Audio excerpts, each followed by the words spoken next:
Усім прывітанне яшчэ раз, з вами по-ранейшаму Зміцер Лукашук. Выбачаюся за невялічкую затрымку. Той, хто быў з намі, бачыў, што там былі пэўныя траблы з падключэннем да нашага папярэдняга эксперта з Киевам, нешта ніяк не атрымлівалася ўсталяваць сувязь, таму Евген Магда выйшаў з затрымкай, што прывяло і да пэўнай невялічкай затрымкі да нашага спалучэння с ЗША, дзе знаходіцца наша наступная суразмоўніца, магістрантка паліталогіі, афіцыйная прадстаўніца кіберпартызанаў і палка імя Кастуся Каліноўскага Юліяна Шамітавец. Прывітанне, Юліяна. Вітаю, Зміцер. Рады, што далучыліся, даўно, дарэчы, не эфірылі, так што я думаю, будзе пра што пагаварыць, як заўсёды ёсць пра што пагаварыць, тым больш, што я вельмі люблю скарыстацца бачаннем Юліяны не толькі на сітуацыю там у палку Каліноўскага ці пра што там адбываецца сярод кіберпартызанаў пагаварыць, але і скарыстацца яе досведам паліталагіні. Таксама цікава пачуць пэўныя меркаванні, але давай пачнем з кіберпартызанаў. За апошні час, ну скажем так, не тое, каб багата акцый, ну прынамсі ў публічную сферу трапляла, але што б ты хацела адзначыць, чым былі адметныя апошнія акцыі кіберпартызанаў, на што вы б хацелі звярнуць увагу, калі ласка. На жаль, мы не можем дзяліцца самымі адметнымі аперацыямі, якія праходзяць... Вось так заўсёды, ну вот так вот спадзяюся, што зараз як выдаць нам што-нибудь такое. І кожны раз чую. Да, я заўсёды гэта паўтараю, кожны раз гэта кажу, ну, на жаль, як ёсць, мы працуем на вынік, а не на піар, ну, як ёсць. Што магу адзначыць?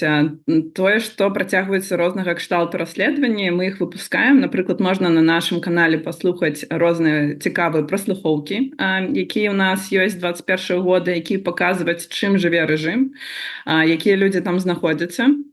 Па-другое, мы робім свае расследаванні. Вось, напрыклад, адно з апошніх расследаванняў гэта якраз пра то, як там беларускі рэжым збіраўся ці збіраецца рабіць нейкі аналаг беларускага Ютуба, колькі грошаў на гэтага яны плануюць як бы патраціць, з кім яны працуюць і што ўвогуле гэта будзе.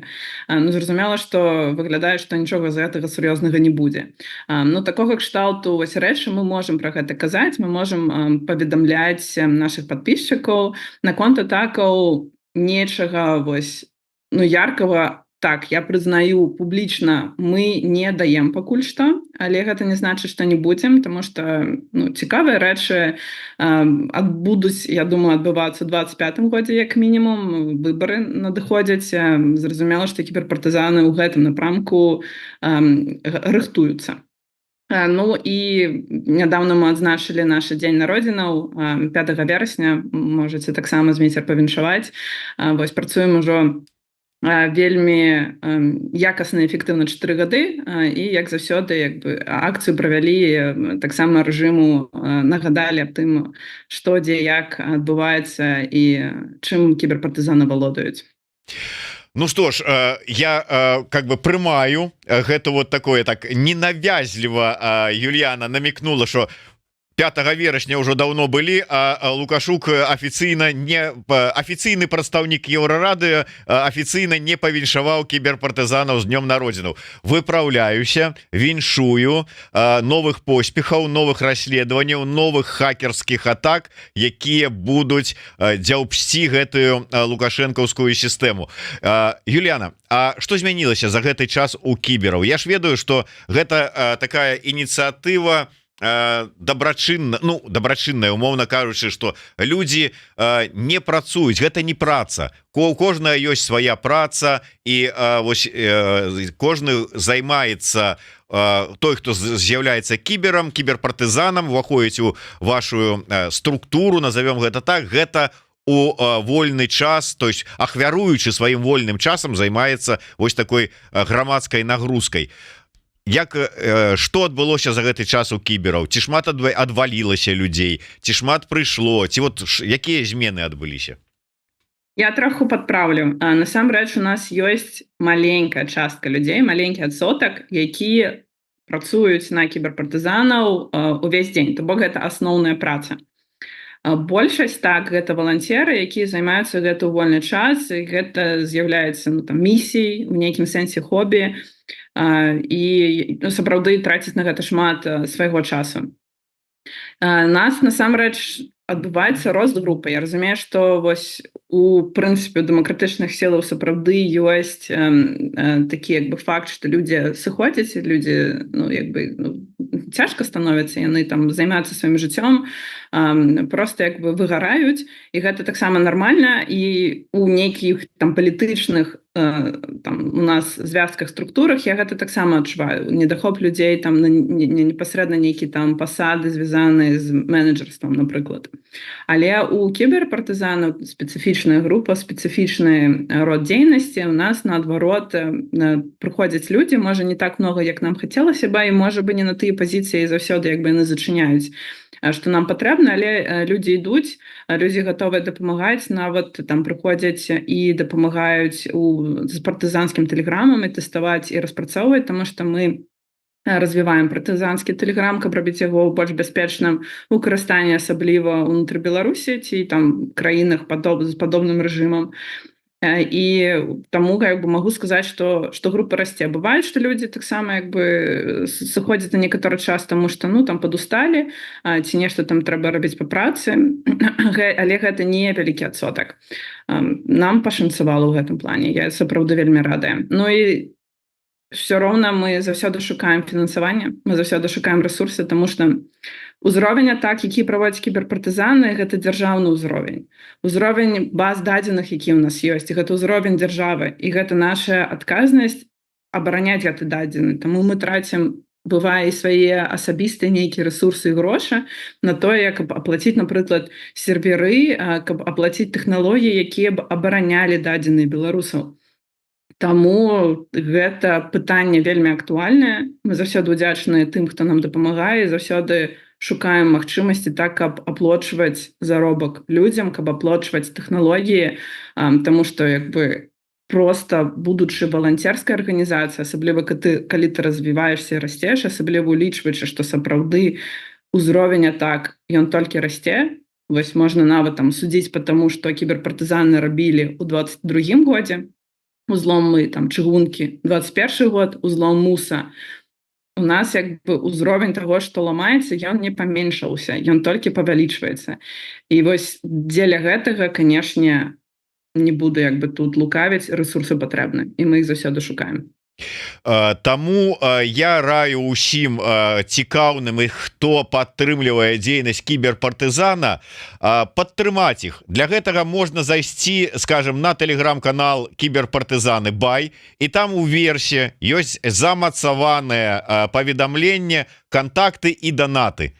Заходзіце туды і можете скантактавацца, можете заданаціць, можете спачатку заданаціць, потым скантактавацца, ці наадварот, но у любым выпадку падтрымаць можна. Дарэчы, Юліяна, а вось гэтая сітуацыя, не па нашай асноўнай тэме, але просто цікава.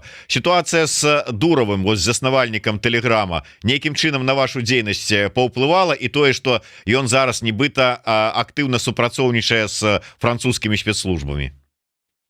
На нас гэта не паўплывала. Мы, в прынцыпе, і раней раілі людзям там не абмяркоўваць нешта суперсакрэтна, калі вы плануеце аперацыю ў Расіі ці ў Беларусі, мы раім карыстацца іншымі месенджерамі.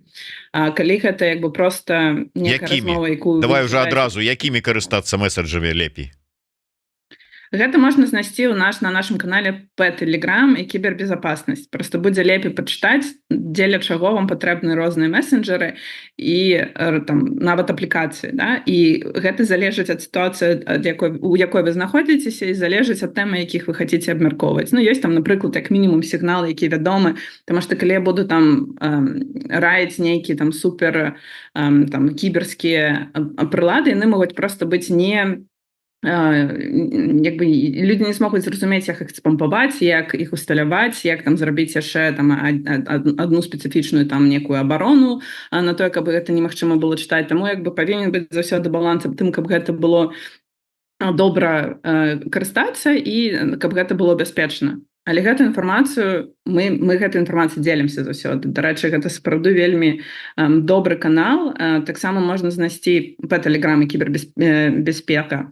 Таксама гэтую інфармацыю можна знайсці на сайце Оборона.орг. Гэта нашы партнеры, і таксама там публікуецца такога кшталту інфармацыя. Таму наконт тэлеграма гэта не паўплывала, затрымка Дурова не паўплывала на нас. Але, напрыклад, гэта трошачку паўплывала на партызанскі тэлеграм. Нашы прыярытэты на тое, над чым мы зараз працуем, каб зрабіць тэлеграм больш бяспечным і больш карысным. Зараз праца ідзе, таму чакайце таксама на навіны, на апдейты, таму што будуць вельмі крутыя абнаўленні ў партызанскім тэлеграмам. Я была вельмі ўражана, калі мне паказалі, што над чым зараз працуеце, што зараз таксама ўжо ідзе ў тэставым прадакшане. Гэта сапраўды круто. Я нават там ведучы кіберпартызанам, нават ведучы, што яны там робяць, і там, напрыклад, не зусім звязаныя з хакерствам, а там з іншымі нейкімі праектамі, я была вельмі ўражана. Спадзяюся, таксама ты падпісчыкі. Намікні, вот гэтая уражанасць і гэтая прыгажосць, якую ты зараз нам рэкламуеш, што яна дасць вот звычайнаму карыстальніку? Бяспечна карыстацца тэлеграмам, асабліва калі вы знаходзіцеся ўнутры Беларусі. Гэта першую чаргу для людзей, які знаходзяцца ў Беларусі, якіх тэлефон могуць забраць, паглядзець, і каб у них там не свяціўся тэлеграм, чаты, падпіскі, каб яны маглі быць падпісаны на Еўрарады і не баяцца, што калі іх тэлефон забяруць, іх могуць затрымаць за тое, што яны падпісаны на нейкі экстрэмісцкі канал. Вось дзеля гэтага мы працуем, і гэта ж таксама на будучыню, гэта ж не толькі можа быць звязана з партызанскім тэлеграмам, гэта і распрацоўка у такім фармаце прылад на будучыню, каб людзі маглі бяспечна карыстацца рознага кшталту прыладам, не толькі партызанскім тэлеграмам, хаця пакуль што мы сфокусаваны на гэтым, таму што гэта амаль што адна з самых папулярных прылад, якімі карыстаюцца і зараз унутры Беларусі, карыстаюцца ва ўкраіне, на акупаваных тэрыторыях Украіны. Мы разумеем таксама ўзровень рызыкі для іх, таму што людзі там на акупаваных тэрыторыях таксама дасылаюць інфармацыю з ЗСУ,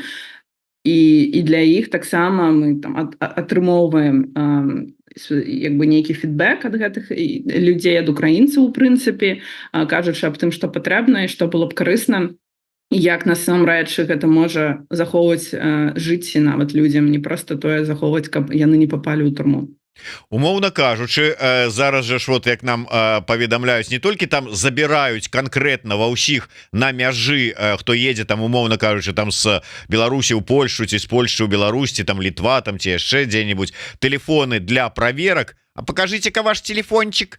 Але і просто на вуліцы спынілі, там дайце телефон для праверкі, ты раз, а у тебе там подпіски і Еўрараду, і кіберпартызаны там, і яшчэ невядома Пол Каліноўскага, і ты даеш ім спакойна телефон, і яны там нічога не знаходзяць. То есть так это будзе працаваць?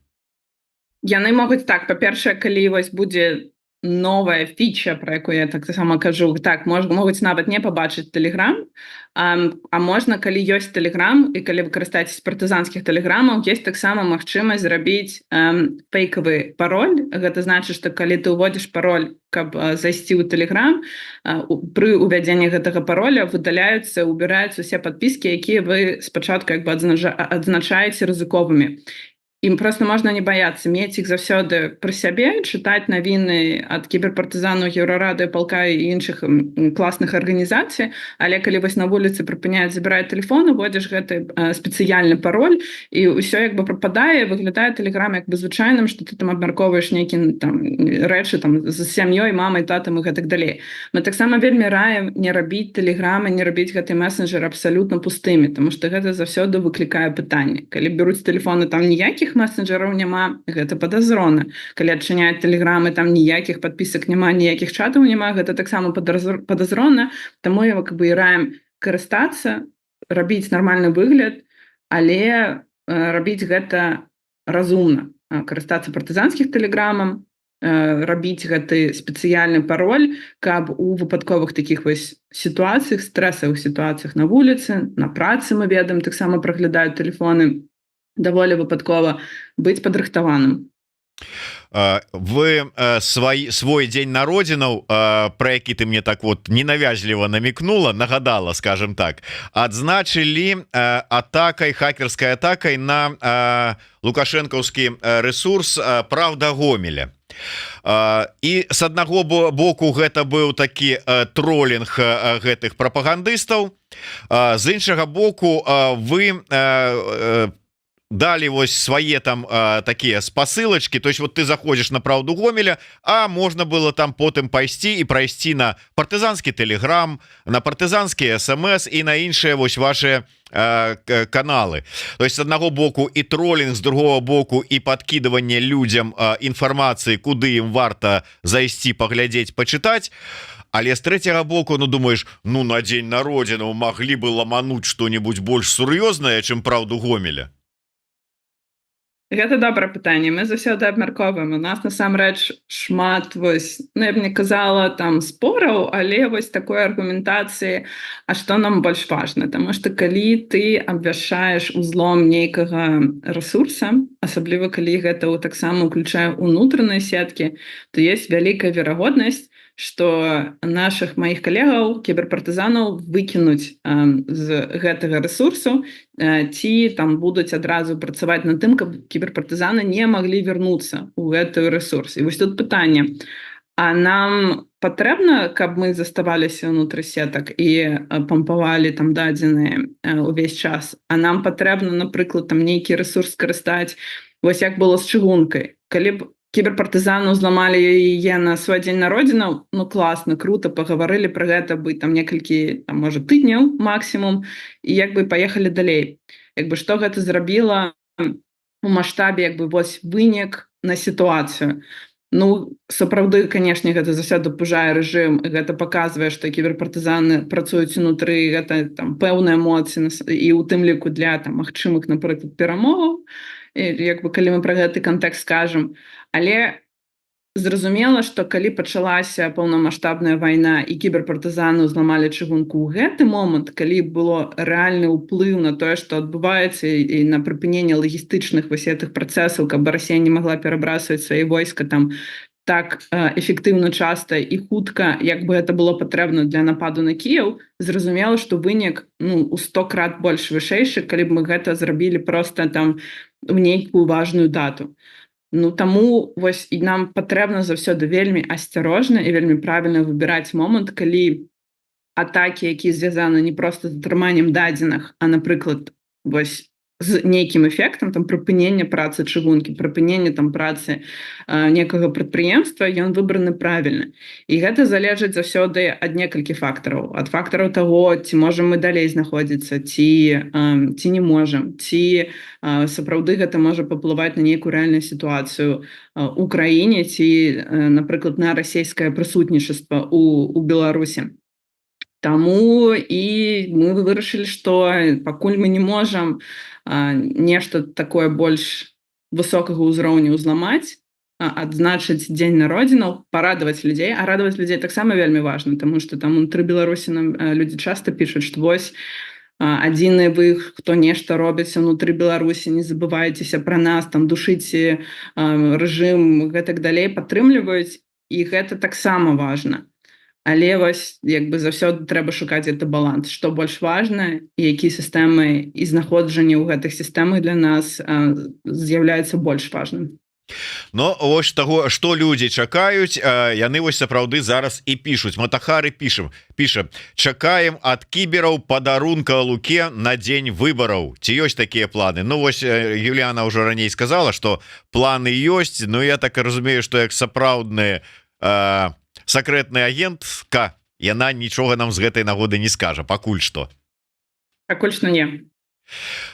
Юліана, дарэчы, пра спецслужбы. Па-першае, цікавыя ваши былі такія праслушкі, якія вы скінулі і якія можна паслухаць у тэлеграм-канале кіберпартызанаў. але можа быть про гэта захочешь яшчэ больш шырока расказаць, наколькі все ж таки атрымліваецца вось это праслухоўванне розных сілавых структураў спецслужбаў зладзіць. Але яшчэ іншае, на выходныя у Варшаве праходзіла канферэнцыя, прысвечаная нацыянальнаму адраджэнню.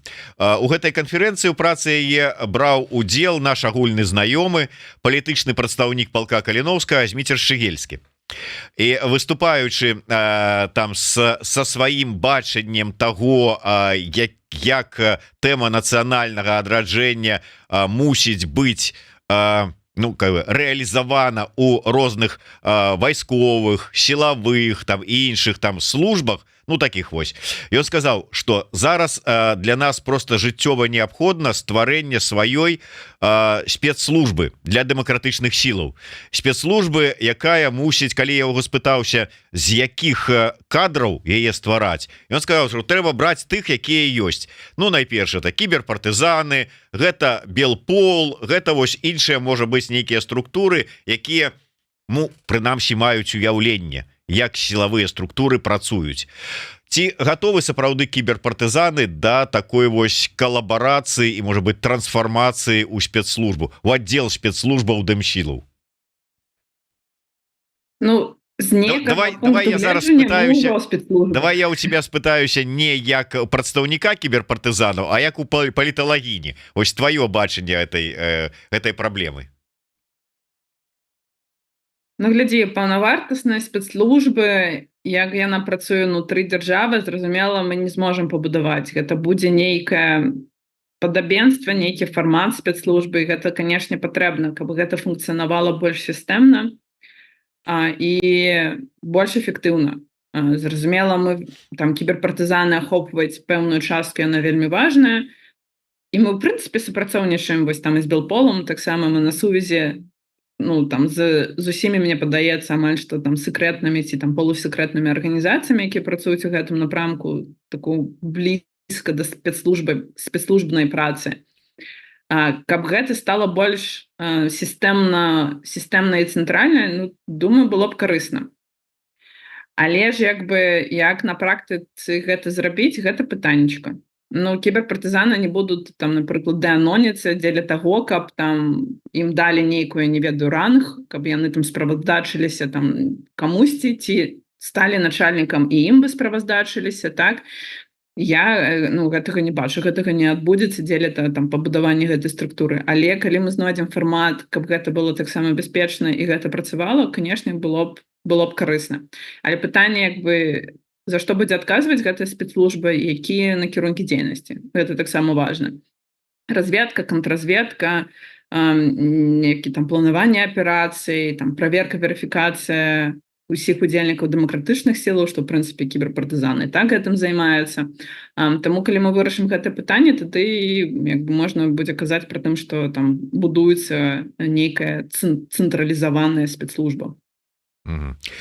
Думаю, да, вось гэтае пытанне, калі ўж ён з гэтую тэму запусціў, трэба будзе у Змітра Шчыгельскага выпытваць, ці гатовы ён стаць кіраўніком спецслужбы дэмсілаў. Пра полк Каліноўскага, што там адбываецца?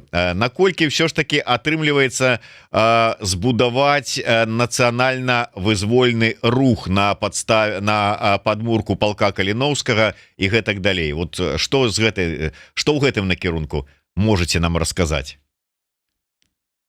Я не вельмі удзельнічаю, прынамсі зараз, у тэме будавання больш шырокага нейкага руху на падмурках Кастуся Каліноўскага, палка Кастуся Каліноўскага. Мы зразумела, што працуем у плане там верыфікацыі людзей, дапамагаем, у прынцыпе, усім добраахвотнікам, які да нас звяртаюцца, мы дапамагаем абсалютна усім, там не толькі палку Кастуся Каліноўскага ці там пэўным часткам палка Кастуся Каліноўскага. Калі ёсць пытанне таксама па нейкая адчувальная інфармацыя, якая, магчыма, можа дапамагаць украінскаму боку, мы таксама разглядаем і таксама часам перадаем гэту інфармацыю праз людзей палка Кастуся Каліноўскага, які маюць пэўныя кантакты і супрацоўнічаства з якраз ужо спецслужбамі Украіны. Што наконт больш як бы палітычнага праекту, гэта было б добра, і гэта там добрая ідэя і інтэнт. Спадзяемся, ён будзе працаваць. Падтрымліваем, калі будзе патрэбна дапамога ад мяне асабіста, таму што там зразумела, я там адзіны публічны прадстаўнік і працую ў палітычным напрамку. Я гатовая асабіста таксама ў гэтым дапамагаць. Але пакуль мне падаецца, я не магу адказаць на гэта пытанне, таму што зараз я гэтым не займаюся, таму гэта больш магчыма там да Зміцера Шчыгельскага, магчыма да Вадзіма Кабанчука і іншых прадстаўнікоў, якія працуюць у гэтым напрамку. Кіт, магчыма, таксама, таму што быў аб'яўлены ж таксама рух каліноўцаў. Калі будзе больш навін і я ў гэтым буду ўдзельнічаць, я змагу адказаць, пакуль не магу. Добра, давай завяршаючы тэму вось гэтую сілавую, звернемся да аднаго цікавага факта. Я ў вашым тэлеграм-канале, зараз рыхтуючыся да эфіру, неяк раней прапусціў, убачыў такую навіну. Цытую: у дзяржаўных сетках, дзе мы працуем, заўважаныя хакеры з Кітаю. У сувязі з гэтым звяртаемся да калегаў. Эфектыўней будзе працаваць сумесна. Звяртайцеся да нас па вядомым каналам сувязі. Ці стала зразумела, што у лукашэнкаўскіх дзяржаўных гэтых розных сетках робяць хакеры з Кітаю? І ці адгукнуліся яны на вашу прапанову аб супрацы? Не магу адказаць на другое пытанне. Наконт першага, часткова так. Мае калегі разумеюць больш-менш, прынамсі там у некалькіх выпадкаў, што шукалі ці дзе знаходзіліся, хутчэй за ўсё, дзе знаходзіліся кітайскія хакеры. Як мы думаем, і як бы хутчэй за ўсё гэта яны з'яўляюцца кітайскімі хакерамі. Так, гэта як бы агулам магу пракаментаваць, што гэта становіцца нармальнай як бы сучаснай практыкай. Хакеры розных краін знаходзяцца ў розных таксама як бы дзяржслужбах, і нават калі гэта там сяброўскія краіны, гэта становіцца з аднаго боку часткай нейкай разведкі, з іншага боку зашмат ёсць актывістаў і хакераў, якія проста у якасці хобі ходзяць, шукаюць як бы дзірачкі ў розных сістэмах, спрабуюць там атрымаць нейкі дадзены, і потым гэта класічнае хакерства, так, яны ці там прадаюць, ці шантажуюць, як бы каб здабыць грошай. Мы разумеем, што ў рэжыма, на жаль, шмат дзірачак, і мы, дарэчы, нават прапанавалі дапамагчы як бы залатаць гэтыя дзірачкі, каб не толькі кітайскія хакеры там не знаходзіліся, каб там, я не ведаю, расійскія хакеры, іншыя хакеры не знаходзіліся. Мы-то беларусы, нам можна. Вось, таму як бы ёсць розныя варыянты, што гэта за хакеры. Ўсё ж таки мне просто цікава, што ў лукашэнкаўскіх сетках могуць шукаць хакеры. Гэта сапраўды нейкія там, я не ведаю, там ці дзеці, там умоўна кажучы, ці просто нейкія, я не ведаю, там жартаўнікі, і ці просто недзе там гуляў, зайшоў і сюды патрапіў выпадкова, ці што это, таму што нейкім там камерцыйным шпіянажам займацца у Беларусі, неяк кітайцам, мне падаецца дзіўна, нейкім там, я не ведаю, там што там яшчэ можна. Я просто не магу прыдумаць, што можа быць цікавага у дзяржаўных сетках беларускіх для кітайцаў. Там і так Лукашенко ім это самае другу сі аддасць і так бесплатна ўсё, што той папросіць. Не дасць. Вось гэта таксама памылка. Усе нас таксама пытаюць, а чаму бы рэжыму не папрасіць, не прыгласіць там расійскіх нейкіх добрых айцішнікаў, каб яны там пабудавалі ім сістэмы бяспечныя, каб кіберпартызаны не маглі узламваць гэтыя сеткі. Лагічнае пытанне. Але ты не можаш прасіць і запрашаць там спецыялістаў іншай краіны, таму што як толькі яны прыходзяць, яны будуць мець дадзеныя да усіх, прынцыпе, я там не ведаю, там беларусаў, грамадзян беларусаў, да дадзеных спецслужбістаў, да дадзеных, якія працуюць на рэжым. Гэта адчувальная інфармацыя. Уся гэта інфармацыя, яна вельмі адчувальная. Вы нават не ўяўляеце, колькі інфармацыі ўжо пра нас ёсць ва інтэрнэце, Меня таксама там часта пытаюць, а чаму вы там далі гэтую ці тую інфармацыю, да таму што гэта ў прынцыпе ўжо можна знайсці ў інтэрнэце, калі ты ведаеш дзе шукаць, як бы ўсе гэтыя інструменты яны у прынцыпе даволі як бы ну не простыя можа, але як бы не зусім складана, каб гэтым карысталіся там звычайныя там не айцішнікі, да, звычайныя людзі. Таму як бы гэты пласт інфармацыі, якая ёсць, яна адчувальна, асабліва гэта адчувальная для тых, хто працуе ў спецслужбаў, для тых, хто працуе на рэжым Лукашэнкі.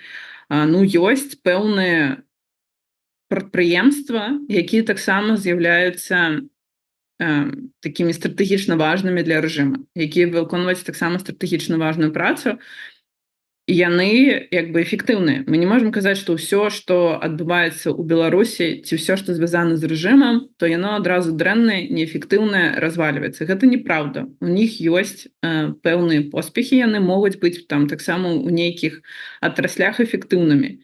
Гэта таксама можа быць цікава там не толькі кітайцам, але іншым краінам. Таму ёсць як бы шмат чаго, што можна шукаць і знаходзіць, і потым гэта выкарыстоўваць. Ці там для там сваіх нейкіх там разведвательных мэтаў, ці там, ну як я ўжо казала, там прадаваць гэты дадзены, камерцыйныя нейкія рэчы звязаныя. Ёсць некалькі варыянтаў, мы дакладна не ведаем, а калі б ведалі, і я думаю, не сказалі б. Вот так вот и гавары, выцягвай з вас таямніцы і інсайды, нічога не скажуць. Так, Юліана, зараз я буду да цябе звяртацца выключна як да паліталагіні. Мне просто цікава твоё меркаванне, бо зараз вельмі актыўна спрачаюцца беларусы ў сацыяльных сетках, і не толькі ў сацыяльных сетках, у медыа выходзіць гэтая спрэчка з нагоды чарговага вызвалення по памілаванню Лукашэнкам чарговай групы палітвязняў, і зараз ідзе спрэчка. Што рабіць далей? Якім чынам дэмакратычным сілам мяняць сваю тактыку, стратэгію і гэтак далей? Стаць у пазіцыю ціхонечка маўчаць, каб не спугнуць, каб ён працягваў далей вызваляць, не злаваць деда, дзякаваць, станавіцца там у позу удзячнасці і казаць дзякуй. Ну, яму ж хочацца, каб яго дзякавалі, і Воскресенскаму заадно, так будзем дзякаваць. Вот твоё бачанне, як варта, з якую стратэгічную заняць лепш пазіцыю дэмакратычным сілам у гэтай сітуацыі? Я не магу быць тут аб'ектыўнай, тому што як бы я прадстаўляю кіберпартызанаў, мы таксама займаемся палітычнай дзейнасцю, мы таксама палітычны гулец у дэмакратычных сілах. Таму зразумела, гэта ўплывае на то, як я стаўлюся, як група ставіцца да гэтай сітуацыі. Скажу, што, канешне, добра, што выпускаюць людзей, але заўсёды ёсць але таму што выпускаюць, але працягваюць садзіць. Гэта як бы фарс. Калі бы было поўнае прыпыненне рэпрэсій, то тады можна было разважаць, а што далей? Калі б быў сапраўды зразумелы сігнал ці прапанова з боку рэжыма, публічна ці не публічна, таксама мы маглі б разважаць, а што далей? Мне, напрыклад, і ў групе нам таксама не зразумела дакладна, навошта, чаму выпускае Лукашенко людзей з турмаў.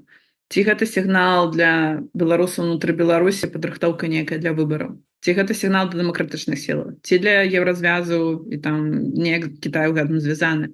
Ці гэта ўсё агулам? Зараз ніхто дакладна гэта не скажа.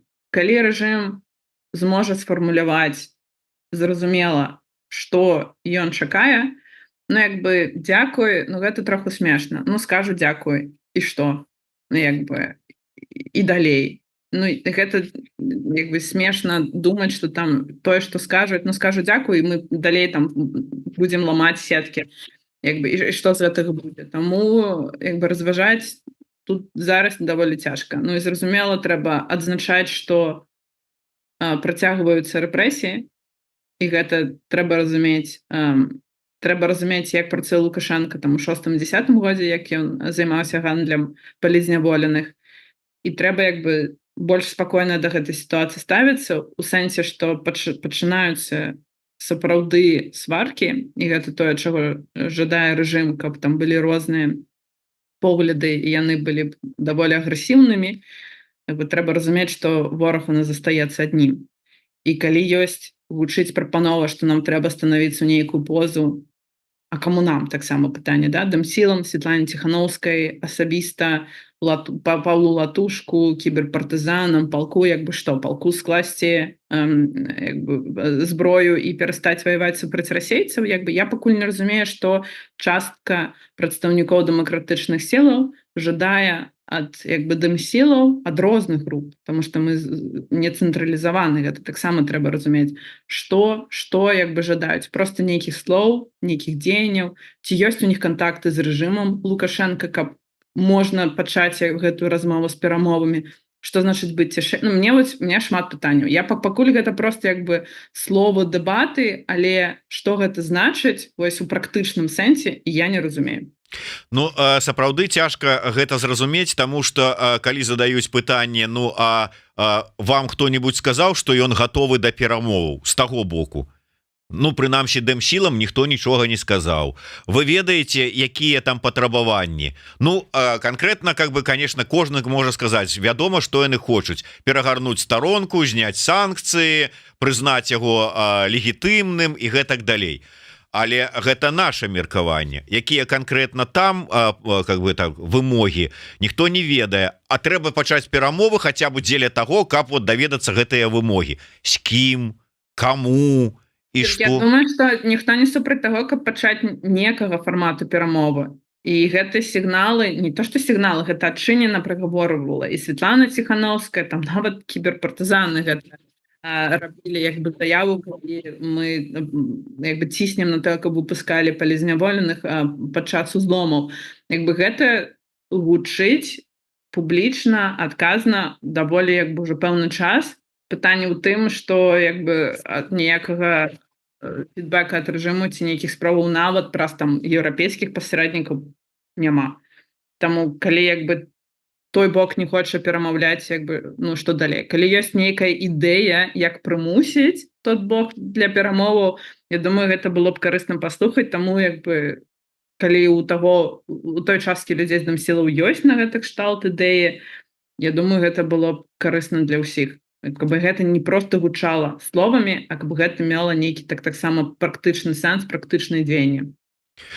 Пытанне конкретно да цябе ад Матахары гледачкі под таким нікам. Да Юліаны, як да палітыка пытанне. Вот бач, цябе ўжо ў палітыкі запісалі.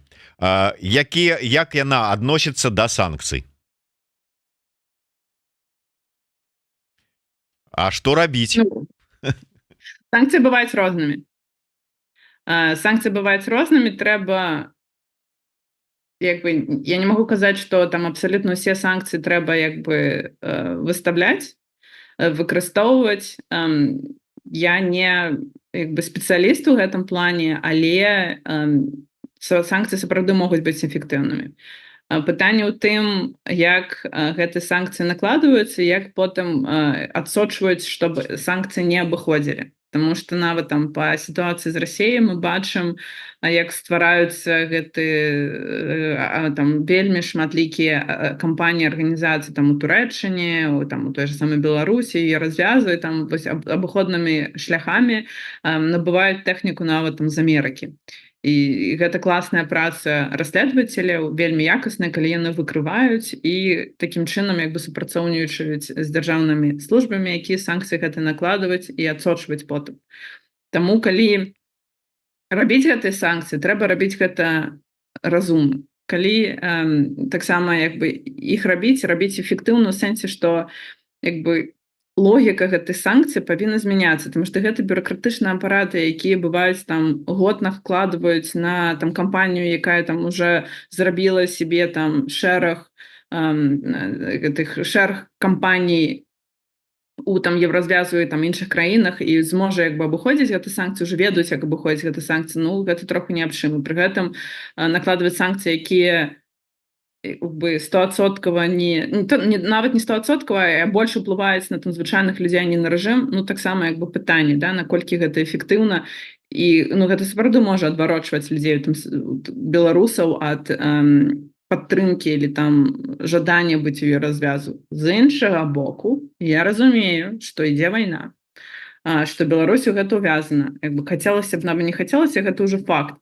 і калі як бы накладваюць на Расею і скопам ідзе Беларусь, тому што сапраўды рэжым вырашыў падтрымаць і вырашыў дапамагаць Расеі, ну будуць ахвяры у сэнсе што да будуць як бы гэта будзе паўплываць на звычайных беларусаў. Ну гэта праўда жыцця, калі ідзе такая вялікая рэч як вайна, то як бы думаць пра тое што там не ведаю нехта не зможа набыць там я не ведаю там нейкі абутак з еўрапейскай крамы, ну прабачце, гэта не тое пра што будзе думаць чыноўнік у еўразвязе. Таму гэта таксама вось як бы з гэтага боку нам трэба думаць. Я думаю часта людзі калі кажуць пра санкцыі яны думаюць у першую чаргу пра вось перасячэнне мяжы да і пра тыя складанасці які зараз з'яўляецца з тым каб беларусы маглі прыязджаць у Еўропу, ну і гэтак далей.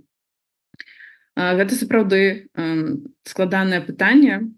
Я разумею, ну, што гэта непрыемна там стаяць у ачерадзях там па 40 гадзін, каб проста прыехаць у Варшаву. Але ж тут такое пытанне і мне падаецца гэта вельмі папулісцкім, калі палітыкі пачынаюць казаць там мільён візаў, давайце адчынім мяжу, каб беларусы маглі ездзіць у Еўропу, таму што яны не разумеюць, колькі сапраўды агентаў беларускіх і расійскіх можа прыязджаць у Еўропу. І як гэта праца зараз мяняецца, адаптуецца, таму што кіберпартызанаў ёсць шмат адчувальнай інфармацыі. Але мы ведаем дакладна, таму што мы гэтым займаемся, што агенты сапраўды прыязджаюць у Еўропу. Мы таксама ведаем дакладна, што бывае так, што не хапае людзей там пагранічнікаў ці адпаведных спецслужбістаў у гэтых краінах на мяжы, там маю на ўвазе Польша, там Літва, каб правяраць масава людзей. І дакладна разумець, што там прыязджае, напрыклад, не агент. Гэта складаны працэс і немагчыма у